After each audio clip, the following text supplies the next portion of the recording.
All right, hey, good day, YouTube. What's going on? It's cold and rainy here, so if nothing else, it's typical spring weather. But question of the day, me and the man cub were having discussions yesterday, and we got to talking about everything and history and all kinds of stuff, and he's doing some history study, and we was talking, and he started asking questions, and it was like, what about Washington? What did he do? And what did this guy do? And all these people, and you know, primarily presidents, famous figures, right? And it was like, well, you know, there's the version that you're taught in books, and then there's reality about how people don't live up to the way they've been elevated after the fact. Washington, you know, he crushed the Whiskey Rebellion, which is basically protest against unjust taxes, things like that. Jefferson owned slaves, you know, and now there's all the things after that, and Lincoln wasn't really an emancipator. He just followed along with the political climate at the time. He didn't really, he wasn't the leader in the movement, I guess you would say. He kind of just followed along until it became politically expedient. And there are others. There are many, many examples like that. And but it leads us to think about our current times. And when you look at those people, especially on some of what we would consider moral issues, people were just people of their time. They were no above average or below average of anybody else at the time. They did the things that everybody else did, and they looked, and their perspective on the world was the same as other people. You don't find many who were, Jefferson alone writing what he wrote in the Declaration was a statement in and of itself. Now, taking action on that was a difficult proposition, and he did take some actions on freeing his slaves and such things, but it was still doing that action at that time was in and of itself revolutionary.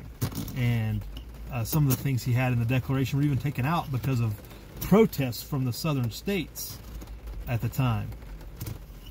But it makes you think about our current times, and who are the men of our time, and are we people of our time, or are we foreseeing enough to see the future issues and act on them now? Or are we just going along with our current issues, and we'll be judged on our decisions and our actions later? Makes you think, in the future, will a stance on guns for everybody or gun control be viewed in one side or the other? Things like that. Things that are big issues now that in the future will be looked like how could they be so ignorant? How could they be so wrong? Even though you may side on one side or the other of advancing liberty, but in the future will it be viewed, looked down upon? Like how would we look in the future, even though you're just a man, a person of the times and the day that you live, but you're judged with the perception and viewpoint of people in the future.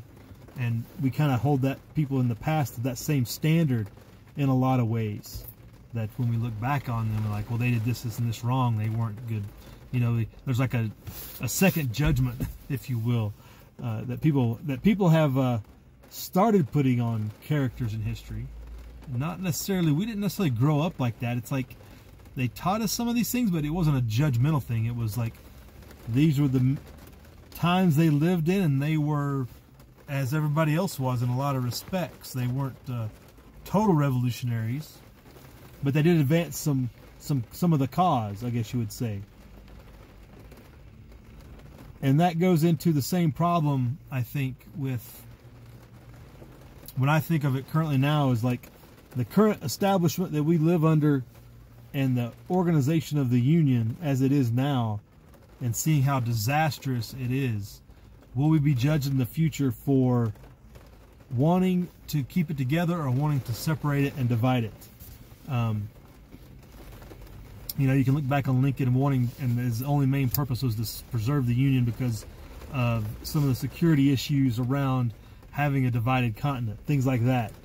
If we were to divide the nation as it probably should be culturally by 5 or 7 different nation states on the North American continent, would we be judged in the future as people who made the wrong decision, or would we be judged morally for just being people of our time and being people who went along to get along to maintain the union at all cost, which is a lot of people's agenda today, or not necessarily their agenda, their mind frame. People of our time, as we are people of our time, just look at it as 50 states.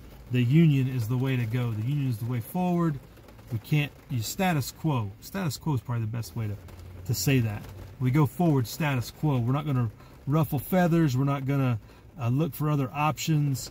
We're not going to look for a peaceful separation from those who do not wish to live like us. We're going to force everybody to stay together in this conglomerative union that's not living under the contract that was signed for it as we move forward. And how are we going to be judged on that if we do side on that, if we do continue to promote that? You know, I think we would be judged harshly for not doing the right thing. And the right thing would be to separate peacefully, unless you're treated unpeacefully and then you respond in kind. But I think history will judge us as being just people of our time who didn't, while we promote freedom and liberty, but not pushing forward the things that would actually get that done for not only ourselves, but our posterity and those who come after us. Because continuing to promote this conglomeration of union is not going to lead to more prosperity or freedom for anybody, as we've talked about. So, just a question, are we people of our time, or are we going to be something different? Just some thoughts there, YouTube. Live free.